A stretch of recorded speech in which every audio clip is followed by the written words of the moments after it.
Söz Сарбагышев Максатбек Канатбековичке берилет. Рахмат, Улан Бердібаевич. Саламатсыздар, урматтуу депутаттар. Сарбагышев, 36 округ.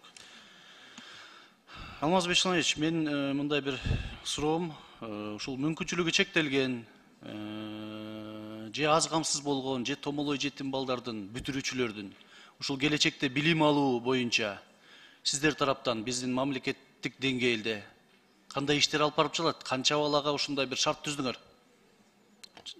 Максатбек Канатбекович жакшы суроо өткөн жана белгиледим 5965 бюджеттик орун берип атабыз дебедимби?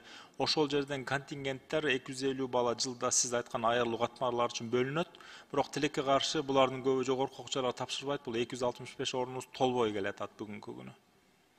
Мен ойлойм ушуларды толтурууда бүгүнкү күндө биз да кичине мындай түшүндүрүү иштерин ушул балдарга стимул берүү максатында кичине иш алып барып атабыз биз тараптан дагы. Ошол себептен мен кааларым баягы сиздер тараптан дагы ушуну эртелеп, ушу мугалимдер мындай бир ошол балдардын жашоого болгон көз карашын өзгөртүү максатында дагы бир кичине өзгөчө мындай көңүл бурушса деген оюм. Бул биринчи суроо. Экинчи суроом бул жогоруда эле айтылып кетти, ротацияны киргизген атабыз деп, Бирок азыр бүгүнкү күндө райондордун деңгээлинде, райондук деңгээлде. Ушул бүгүнкүдө силер конкурс өткөзөсүңөр, бирок районду жергиликтүү бийлик, то есть приказды жергиликтүү бийлик чыгарат. Ушул канчалык деңгээлде мындай бир иш алып барат деп ойлойсуз? Ушунун мындай бир кандай жолдору бар?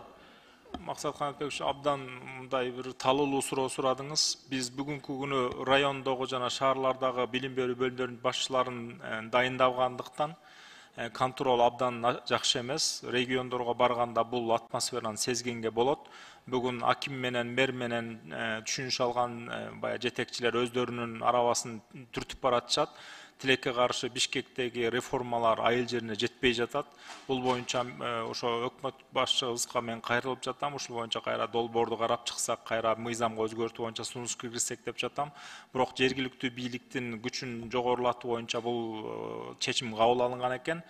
Тилекке каршы билим берүү сыяктуу спецификалык тармакты бул бизге мындай терс кедергесин тийгизип атат. Бул сөзсүз түрдө терс жагын көргөзөт деп ойлойм. Себеби силердин реформа бул сиз айткандай жергиликтүү бийликке чейин эч кандай түшпөйт. Себеби бул боюнча экөөбүз көп талкуулуу жаратканбыз, билесиз. Ошол себептен менин сунушум бул мыйзамды сиз кайра буну өзгөртүү үчүн тез арада алып кирбесеңиз региондордо эч кандай жылыш болбойт. Бүгүнкү күнгө чейин мындайча айтканда милдетти алуудан качуу жолдорунун бири деп эсептейм мунучу. Ошол себептен мен сизге сунушум муну бир өзгөртүү киргизсеңиздер, бул жердеги жалпы палата менин оюмча колдоп берет. Себеби бул жерде көп маселе бар. Рахмат, менин суроом ушул.